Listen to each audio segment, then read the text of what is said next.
लोमहर्षण पुत्र उग्रश्रवाः सौतिः पौराणिको नैमिसारण्ये शौनकस्य कुलपतेर्द्वादशवार्षिके सत्रे ऋषीनभ्यागतानुपतस्थे। ये आ गया। नैमिसारण्य में कुलपति शौनक के 12 वर्षों तक चालू रहने वाले यज्ञ में सत्र में महर्षियों के समीप एक दिन लोमहर्षण पुत्र सूतनंदन उग्रश्रवा ने पुराणों की कथा कहने में वो बहुत कुशल थे, तो वो आए वहाँ। पौराणिका पुराणे कृतश्रमः सा कृतांजलिस्तानुवाचो किं भवन्तः श्रोतुमिच्छन्ति किमहं ब्रवाणीति। उन्होंने कहा, है नैमिसारण्य वासियों, सभी महर्षियों, हम हाथ जोड़कर आपसे पूछ रहे हैं, आप लोग क्या सुनना चाहते हैं, मैं किस प्रसंग में बोलूं, ये बताओ। तत्र भगवान कुलपतिस्तु सौनकोऽग्नि शरण मध्यास्ते। पूज्यपाद कुलपति भगवान सौनक अभी अग्नि की उपासना में संलग्न है। जो सौ दिव्याः कथा वेदो देवता सुर संसृताः मनुष्यो ऋगगान्धर्व कथा वेद च सर्वसाः। देवताओं असुरों से संबंध रखने वाली बहुत सी दिव्य कथाएं वो जानते हैं। मनुष्यों, नागों और गंधर्वों की कथाओं से भी सर्वथा वो परिचित हैं। सा चाप्यस्मिन् मखे सौते विज्ञाय कुलपतिर्द्विजः दक्षोद्युतव्रतो श्रीमान शास्त्रे चारेण के गुरु। वे विद्वान कुलपति विप्रवर शौनक जी भी इस यज्ञ में उपस्थित हैं। चतुर, उत्तम, व्रतधारी, बुद्धिमान, शास्त्र, श्रुति, स्मृति, इतिहास, पुराण तथा आरण्यक के वे आचार्य हैं। सत्यवादी, समपरस्तपस्वी, निजतव्रताः सर्वेषामेव नो मान्यः सा तावत प्रतिपाल्यताम्। वे हमेशा सत्य ही बोलते हैं, मन इंद्रियों के संयम में लगे रहते हैं, तपस्वी हैं, नियम पूर्वक व्रत का निभाने वाले हैं। हम सभी लोगों के लिए सम्माननीय है, अतः जब तक उनका आना न हो तब तक प्रतीक्षा कीजिए। वो यज्ञ कर रहे हैं शौनक जी। तस्मिन् अध्यासति गुरावासनं परमार्चितं ततो बक्षसिजस्त्वां सा रक्षति द्विज उत्तमाः सत्तमाः। शौनक जी जब यहाँ उत्तम आसन पर विराजमान हो जाएं तो द्विज श्रेष्ठ जो कुछ पूछें उसी प्रसंग को लेकर आप बोलिए। ये अन्य महर्षियों ने कहा। सौतिरुवाचो एवमस्तु गुरौ तस्मिन् उपविष्टे महात्मनि तेन पृष्ठा कथा पूर्णा भक्ष्यामि विविधाश्रया। उग्रश्रवादी ने कहा, ऐसा ही होगा। गुरुदेव महात्मा शौनक जी के बैठ जाने पर उन्हीं के पूछने के अनुसार मैं नाना प्रकार की पूर्णदायिनी कथाएं कहूँगा। सोथ विप्र सभा सर्वं कृत्वा कार्यं यथा विधि देवान् वाग्भिपितर्पयित्वा जगामः। यत्र ब्रह्मर्षयः सिद्धा सुखासीना ततव्रताः जज्ञायतनमादित्यो जज्ञायतनमाश्रित्यो सूतपुत्रो पुरस्सरः। फिर विप्र शिरोमणि शौनक जी क्रमशः सब कार्यों को पूर्ण करके वैदिक स्तुतियों द्वारा देवताओं को जल की अंजलि द्वारा पितरों को फिर उस स्थान पर आए। व्रत के धारण करने वाले ब्रह्मर्षिगण यज्ञ मंडप में सूत जी को आगे विराजमान करके सुखपूर्वक बैठ गए। ऋत्विक्षथ सदस्येषु सवै गृहपतिस्तदा उपविष्टेषु उपविष्टः शौनको था ब्रवीदिमम्। ऋत्विजों सदस्यों के बैठे जाने पर कुलपति शौनक जी भी वहाँ आकर बैठ गए और वो बोले। श्री महाभारते आदि पर्वणि पौलोम पर्वणि कथा प्रवेशो नाम चतुर्थोऽध्यायः। शौनकोवाचो पुराणमखिलं तातो पिता ते धीतवान् पुरा कश्चित् त्वमपि तत्सर्वम् अधीते लोमहर्षणे। शौनक जी ने हाथ जोड़कर कहा, लोमहर्षण कुमार से कि पूर्व काल में आपके पिता ने सब पुराणों का अध्ययन किया था, क्या आपने भी उन सब का अध्ययन किया है? पुराणे ही कथा दिव्या अतिवे शास्त्र धीमताम कथ्यन्ते जे पुरास्माभि श्रुतपूर्वा पितुस्तव। पुराण में दिव्य कथाएं वर्णित हैं, बुद्धिमान राजर्षियों और ब्रह्मर्षियों के वंश भी बताए गए हैं। हमने आपके पिता के मुख से कुछ सुना है। तत्र वंशमहं पूर्वं श्रोतुमिच्छामि भार्गवं कथयस्व कथामेतां कल्याः स्म श्रवणे तव। मैं भृगु वंश का ही वर्णन सुनना चाहता हूँ, आप इसी से संबंध रखने वाली कथा कहिए। हम लोग आपकी कथा सुनने के लिए बैठे हुए हैं, तैयार हैं सुनने के लिए। सौ तिरुवाच जतनीतम पुरा सम्यक द्विज श्रेष्ठ महात्मभि वैशम पायन विप्राग्रैश्चापि कथितम यथा। भृगुनंदन वैशम पायन आदि श्रेष्ठ ब्राह्मणों महात्मा द्विजबरों ने पूर्व काल में जो पुराण भली भक्ति माति पढ़ा था, उन विद्वानों ने जिस प्रकार पुराण का वर्णन किया है वो हमको सब मालूम है।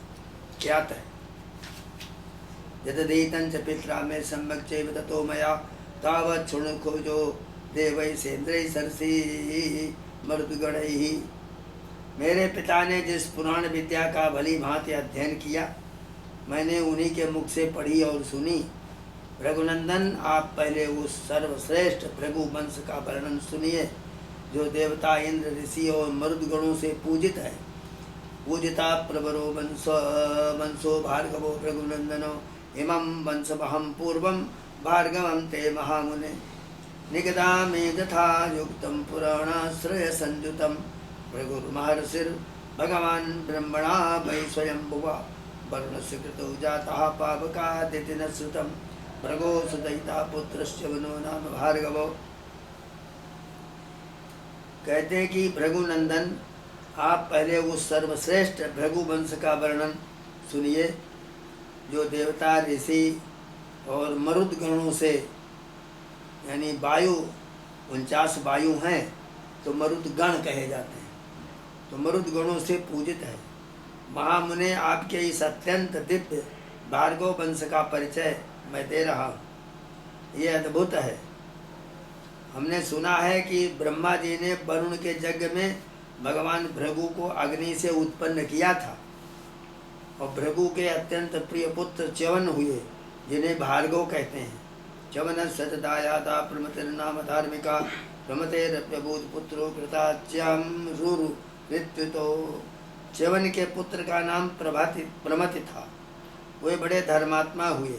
प्रमति के घृताची नामक अप्सरा के गर्भ से रुरु नामक पुत्र का जन्म हुआ।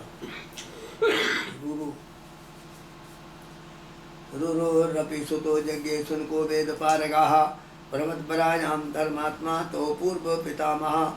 रुरु के पुत्र सुनक थे, जिनका जन्म प्रमतबरा के गर्भ से हुआ।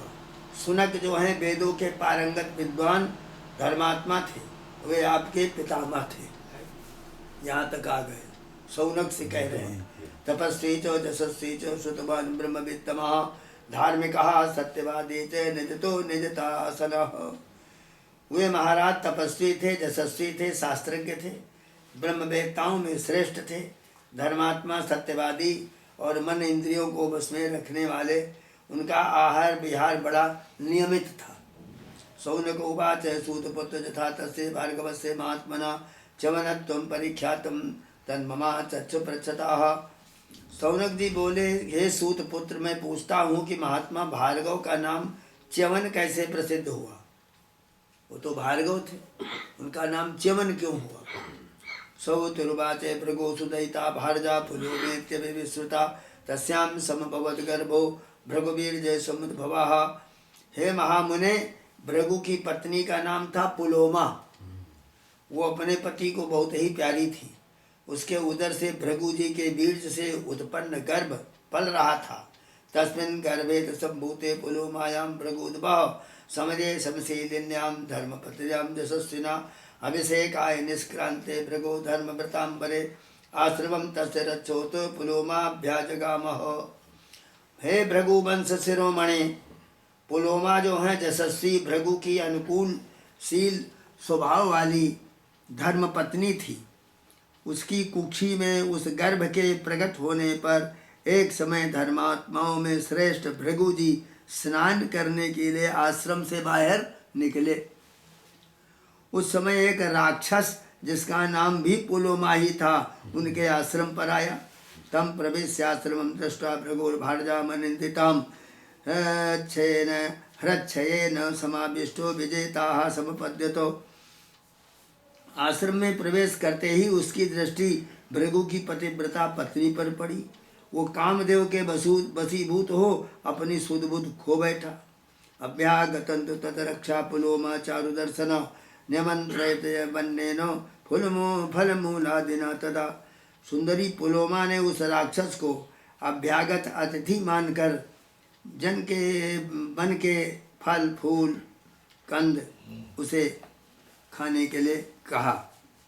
ताम तु रक्षस्तदा ब्रह्मन् हच्छदेनाविपीडितं दृष्ट्वा हृष्टमभूत राजन् जिहेर्खुरुस्तामनिन्दिताम्। वो राक्षस काम से पीड़ित हो रहा था।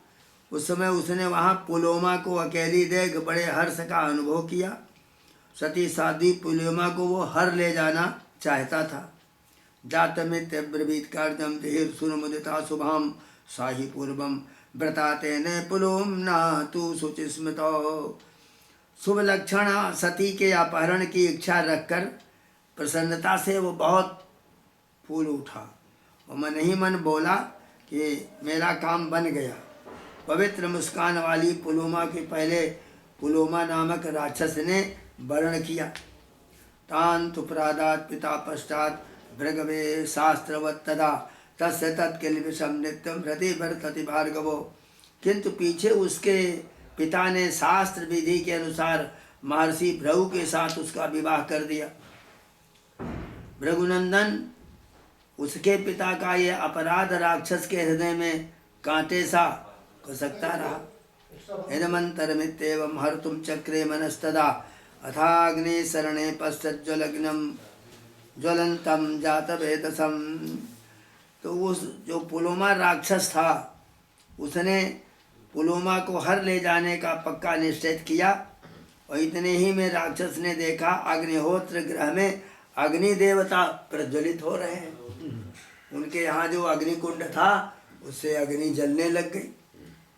तम पृच्छत् ततो रक्षा पावकं ज्वलितं तदा संसमे कथ कस्य भारजेयम् अग्ने प्रच्छेदितेन वै। पुलोमा ने उस समय पावक से पूछा कि हे अग्निदेव, मैं सत्य की शपथ देकर पूछता हूँ, बताओ ये किसकी पत्नी है? मुखम तुमस देवानां वद पावक पृच्छते मया ही यम व्रता पूर्वम मार्जार्थी परवर्णिनी। पावक तुम देवताओं के मुख हो, मेरे पूछने पर ठीक ठीक बताओ। पहले तो मैंने ही सुंदरी को अपनी पत्नी बनाने के लिए वर्ण किया था। पश्चात इमाम पिता प्रादात, फिर मैंने वर्ण करने की इच्छा किया, इसके पिता ने हमको न देकर पुलोमा महर्षि को दे दिया।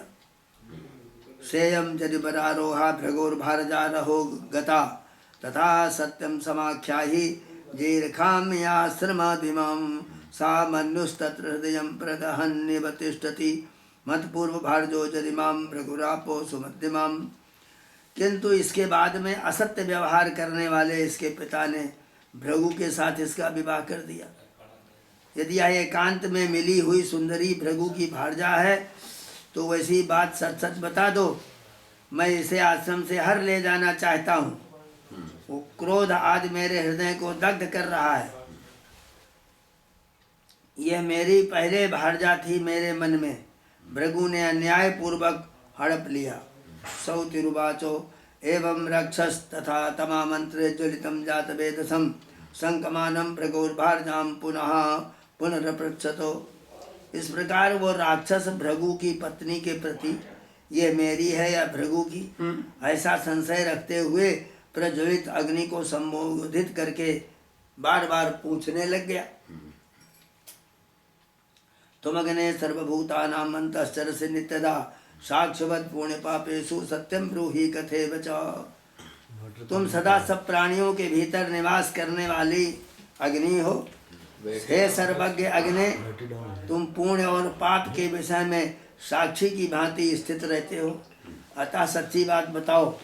मत पूर्वा पौरता भार्जा त्रिगुणा नृत कारिणा सेयम चरिता में तुम सत्यमाख्या तुम अर्हसी। असत्य बर्ताव करने वाले भृगु ने जो पहले मेरी ही थी उस भारजा का अपहरण किया। यदि ये वही है तो वैसी बात ठीक ठीक बता दो। श्रुत्वा तत्तो भृगुर भारजाम हरिश्याम्यास्त्रमादिमाम जात वेदः पश्यतस्ते बद सत्यांकिरम ममो। सर्वज्ञ अग्निदेव, तुम्हारे मुख से सब बातें सुनकर मैं भृगु की इस भारजा को तुम्हारे देखते देखते इस आश्रम से हर ले जाऊंगा, इसलिए मुझसे सच्ची बात कहो।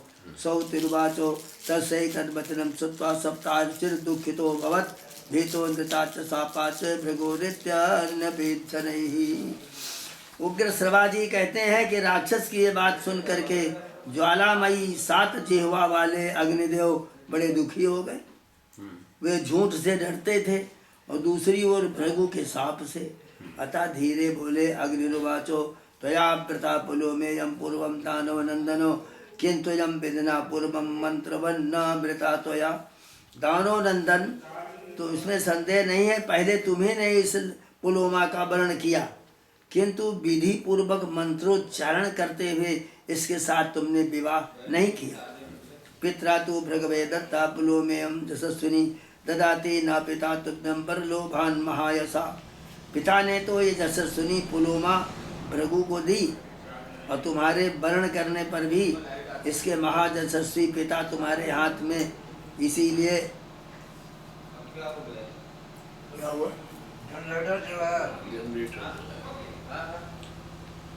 उनके मन में तुमसे श्रेष्ठ वर मिल जाने का लोभ था। अथे माम वेद दृष्टेन कर्मणा विधि पूर्वकम भारजा ऋषि भृगु प्राप माम पुरस्कृत्य दानवो। दानव महर्षि भृगु ने मुझे साक्षी बनाकर वेदोक्त क्रिया के द्वारा विधि पूर्वक इसका पानी ग्रहण किया था। से अमित गच्छामि नानृतम भक्तुमुत्सहे नान्यतं हि सदा लोके पूज्यते दानवोत्तमो। ये वही है ऐसा मैं जानता हूँ, इस विषय में मैं झूठ नहीं बोल सकता। दानव श्रेष्ठ, लोक में असत्य की कभी पूजा नहीं होती। श्री महाभारत आदि पर्वणि पौलोम पर्वणि पुलोमाग्नि संवादे पंचमोऽध्यायः। सौतिरुवाच अग्नेरथ बचा सुत्वा तत्रक्षा प्रजहारतां ब्रह्मन् वराह रूपेण मनोमारुत संघसा। ब्रह्मन अग्नि का ये वचन सुन करके राक्षस ने वराह का रूप धारण करके मन और वायु के समान वेग से उसका अपहरण कर लिया। वराह बनकर गया, उसको उठा ले गया। ततः सागर्भो निवसन कुच्छो भृगुकुलोद्भव रोषान् मातुश्चिता कुच्छेद च्यवनस्तेन सो भवतो। तो जब उस समय वो पकड़ करके अपने मुंह में दबा करके उसको लिए जा रहा था, उस समय उसके पेट में जो गर्भ था, जो अपनी माता की कुक्षी में निवास कर रहा था, अत्यंत रोष के कारण योग बल से माता के उदर से गिर पड़ा, च्युत हो गया और बाहर निकल आया। और च्युत होने के कारण ही उसका नाम हुआ च्यवन। च्यवनप्राश सब लोग खाते हैं, तो च्यवन नाम कैसे हुआ? वो गर्भ से जब राक्षस लिए भागा जा रहा था तो वो गर्भ गिर गया, तो उसका नाम च्यवन हो गया। तम दृष्टा मातुरुदरात् च्युतमादित्य वर्चसम ततरक्षो भस्म सा भूतम पपातो परिमुच्यताम। माता के उदर से गिरते हुए उस सूर्य के समान तेजस्वी गर्भ को देखते ही वो राक्षस पुलोमा को छोड़कर गिर पड़ा और तत्काल जल करके भस्म हो गया। उस गर्भ से बालक जो निकला उसे देख कर ही वो राक्षस भस्म हो गया। सा तमादाय शुश्रोणी ससार भृगुनंदनम च्यवनम भार्गवम पुत्रम पुलोमा दुख मूर्छिता। सुंदर कटी प्रदेश वाली पुलोमा दुख से मूर्छित हो गई। किसी तरह संभल कर भृगु कुल को आनंदित करने वाले अपने पुत्र भार्गव च्यवन को गोद में लेकर ब्रह्मा जी के पास गई। ताम ददर्श स्वयं ब्रह्मा सर्वलोक पितामह प्रगतिम बाष्पूर्णाक्षीं भार्यामनिन्दितां सान्त्वयामास भगवान वधूम ब्रह्मा पितामहः अश्रुबिन्दुद्भवा तस्या प्रावर्तत महानदी। संपूर्ण लोकों के पितामह ब्रह्मा जी ने स्वयं भृगु की उस पतिव्रता पत्नी को रोती हुई और नेत्रों से आंसू बहाती हुई देखा। तब पितामह भगवान ब्रह्मा ने अपनी पुत्र वधू को सांत्वना दी, धीरज बंधाया। उसके आंसुओं की बूंदों से एक बहुत बड़ी नदी प्रकट हो गई। आवर्तन्ति स्थितिं तस्या भृगो पत्न्यास्तपस्विना तस्या मार्गं चितवतीं दृष्टा तु सरितं तदा नाम तस्या तदा नद्याश्चक्रे लोक पितामह वधू सरेति भगवान चमनस्याश्रमं प्रति। वो नदी तपस्वी भृगु की उस पत्नी के मार्ग को भिगोती हुई, डुबाती हुई निकली। उस समय लोक पितामह भगवान ब्रह्मा ने पुलोमा के मार्ग का अनुसरण करने वाली उस नदी को देखकर उसका नाम रखा वधूसरा, जो च्यवन के आश्रम के पास प्रवाहित होती है। सा एव च्यवनो यज्ञे भृगो पुत्रा प्रतापवान् तम ददर्श पिता तत्र च्यवनं तांच भामिनीं सा पुलो माम ततो भारतां पप्रच्छ कुपितो भृगु।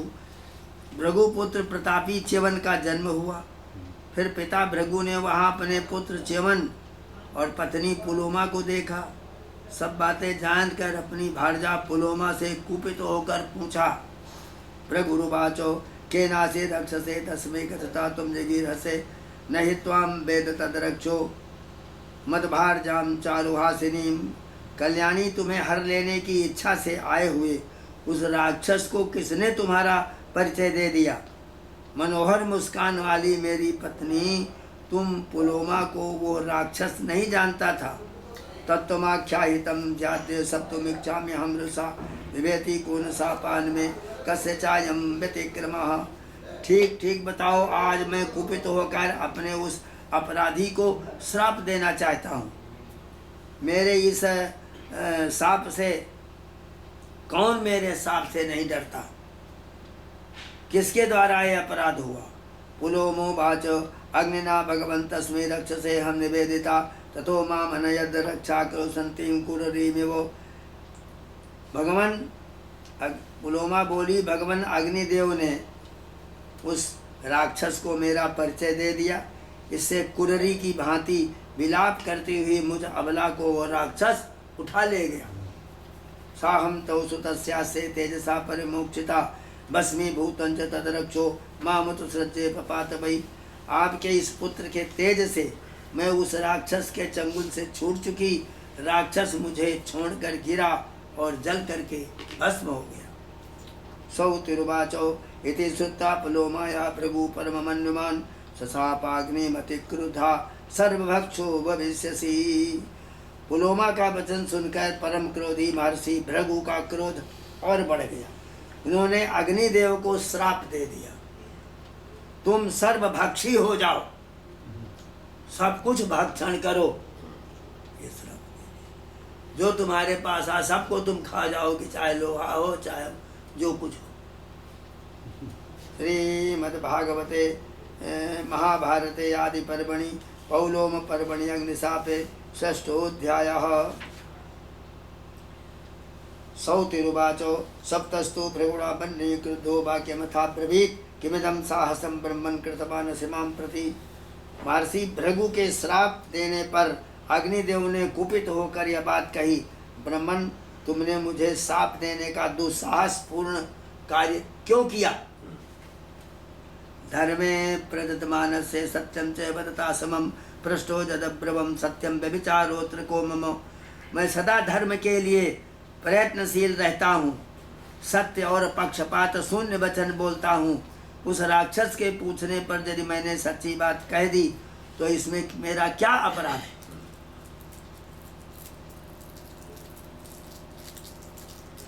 पृष्ठो ही साक्षी या साक्ष्यम जानानोप्यन्यथा वदेत् सा पूर्वानात्मनः सप्तकुले हन्यात् तथा परान।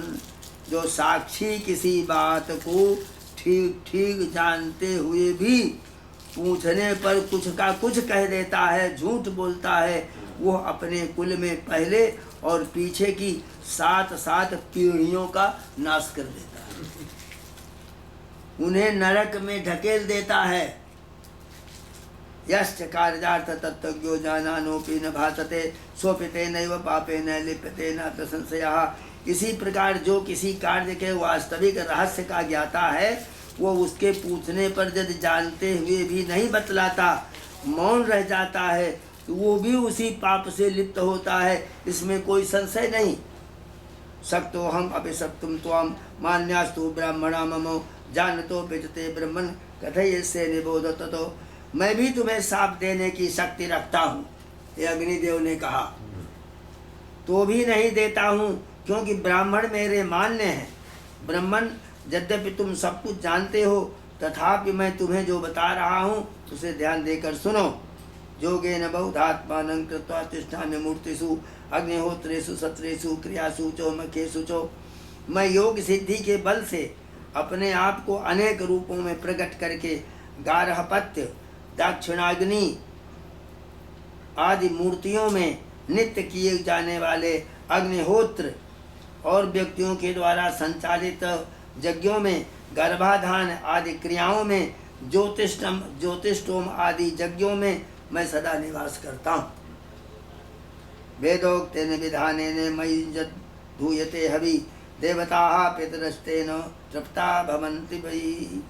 मुझमें वेदोक्त विधि से जो आहुति दी जाती है, उसके द्वारा निश्चय ही देवता और पितृगण प्रसन्न होकर के देने वाले को वरदान देते हैं। देवता पितरस्तस्मात् पितरश्चापि देवता एकीभूताश्च पूज्यन्ते पृथक्तेन च पर्वसु। देवता ही पितर हैं और पितर ही देवता हैं, और विभिन्न पर्वों पर ये दोनों एक रूप में पूजे जाते हैं और अलग अलग भी पूजे जाते हैं। देवता पितरश्चैव भुञ्जते मय्यद्भुतं देवतानां पितॄणां च मुखम् एतत् अहं स्मृतम्। मुझ में जो आहुति दी जाती है उसे देवता और पितर दोनों भक्षण करते हैं, इसलिए मैं देवताओं और पितरों का मुख हूँ, ये अग्निदेव कह रहे हैं।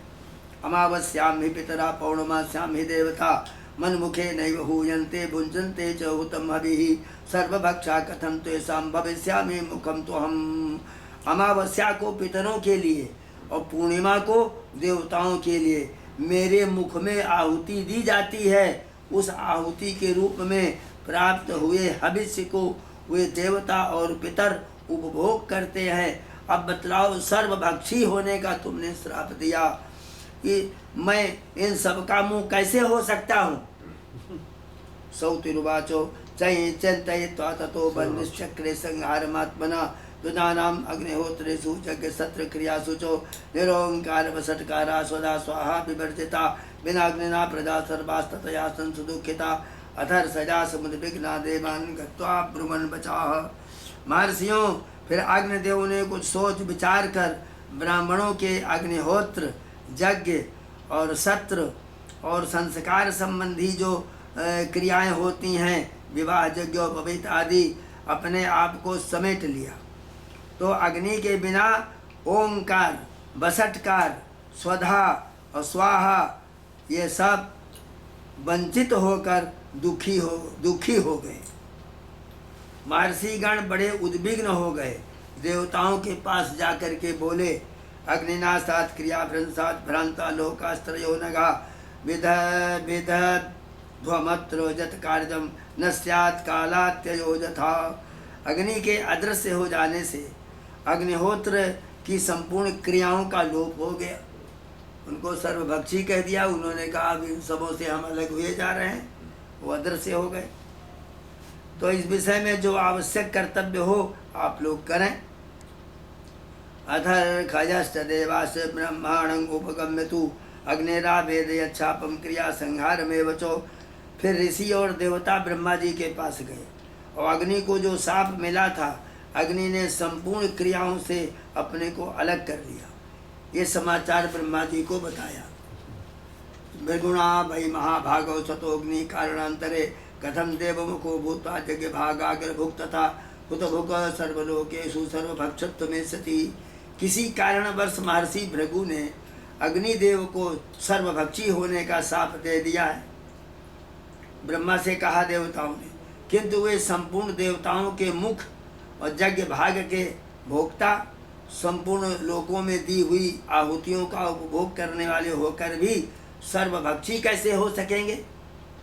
श्रुत्वा तु तद्वचस्तेषाम् अग्निम् आहूय विसुकृत उवाच वचनं सुलक्षणं भूतभावनमव्ययम् लोकानां सर्वेषां त्वं कर्ता चान्तरेव च त्वं धारयसि लोकां क्रियाणां च प्रवर्तकाः सा तथा कुरु लोकेश नो छिद्देरन्यथा क्रिया कस्मादेवं विमूढस्त्वम् ईश्वरासनुतासनो त्वं पवित्रं सदा लोके सर्वभूतो गतिश्च। देवताओं ऋषियों की बात सुनकर विधाता ने कहा कि प्राणियों को उत्पन्न करने वाले अविनाशी अग्निदेव को बुलाकर बताया, हे हुतासन, समस्त लोकों के सृष्टा संहारक तुम ही हो, तुम ही तीनों लोकों को धारण करने वाले हो, संपूर्ण क्रियाओं के प्रवर्तक भी तुम ही हो। अतः लोकेश्वर, तुम ऐसा करो जिससे अग्निहोत्र आदि क्रियाओं का लोप न हो। तुम सबके स्वामी होकर भी इस प्रकार मूढ़ मोहग्रस्त कैसे हो गए। तुम संसार में सदा पवित्र हो, समस्त प्राणियों की गति भी तुम ही हो। मरने के पश्चात वो शरीर को तुम ही जलाते हो जब वह दूसरे लोक को जाता है। त्वं सर्व न त्वं सर्व शरीरेण सर्वभक्षुत्वमेष्यसि अपाने जर्चितो जस्ते सर्वं भक्षन्ति तासिखन। तुम सारे शरीर से सर्वभक्षी नहीं रहोगे। अग्निदेव, तुम्हारे अपान देश में जो ज्वालाएं होंगी वे ही सब कुछ भक्षण करेंगी। तुम्हारे शरीर के अपान भाग में नीचे जो ज्वालाएं निकलेंगी वही सबका भक्षण करेंगी।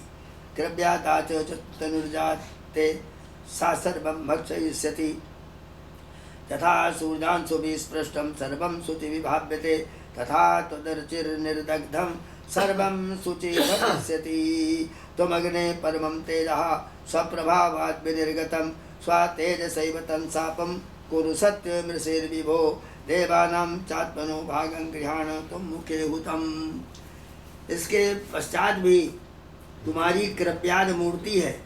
कच्चा मांस या मुर्दा मांस जलाने वाली जो चिता की आग है वही सब कुछ भक्षण करेगी और तुम नहीं करोगे। यानी चिता की जो अग्नि है वह सब कुछ भक्षण करेगी और यज्ञ की जो अग्नि है वो भक्षण नहीं करेगी। जैसे सूर्य की किरणों से स्पर्श होने पर सब वस्तुएं शुद्ध मानी गई हैं, उसी प्रकार तुम्हारी ज्वालाओं से दग्ध होने पर सब कुछ शुद्ध हो जाएगा। अग्निदेव, तुम अपने प्रभाव से प्रकट हुए तेज हो। अपने तेज से महर्षि के उस शाप को सत्य करके दिखाओ और अपने मुख में आहुति के रूप में पड़े हुए देवताओं के तथा अपने भाग को भी तुम ग्रहण करो। सौतिरुवाचो एवमस्तुतितं वह्नि प्रत्युवाच पितामहं जगाम शासनं कर्तुं देवस्य परमेष्टिनः। ये सुनकर अग्निदेव पितामह ब्रह्मा जी से कहा, एवमस्तु, ऐसा ही होगा। यूँ कहकर वह ब्रह्मा जी के आदेश का पालन करने के लिए चल दिए। देवर्षयस्य मुदितास्ततो जगमुर्यथागतं ऋषयस्य तथा पूर्वं क्रियाः सर्वा प्रचक्रिरे। इसके बाद देवर्षि गण प्रसन्न हो जैसे आए थे चल पड़े। फिर ऋषि महर्षि भी अग्निहोत्र आदि संपूर्ण कर्मों का पालन करने लग गए।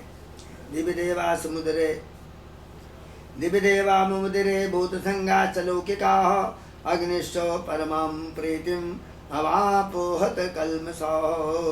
देवता लोग स्वर्ग में प्रसन्न हो गए, समस्त प्राणी बड़े प्रसन्न हुए और श्राप जनित अग्नि के पाप भी कट गए। एवं स भगवान शापम ले निर्भृगता पुरा एवं में से पुरा व्रतो इतिहासो निजा सापजाह लोम नश्च विनाशोयम चमन सच संभवा। इस प्रकार पूर्व काल में भगवान अग्निदेव को महर्षि भृगु से श्राप प्राप्त हुआ था। यही अग्निशाप संबंधी प्राचीन इतिहास है। पुलोमा राक्षस के विनाश और च्यवन मुनि के जन्म का वृत्तांत भी यही है। श्री भारते आदि पर्वणि गौलोभ पर्वणि अग्निशाप विमोचने सप्तमोऽध्यायः। श्री कृष्ण गोविंद हरे मुरारे हे नाथ नारायण वासुदेवो हे कृष्ण गोविंद हरे मुरारे नारायण वासुदेव। 4 अध्याय में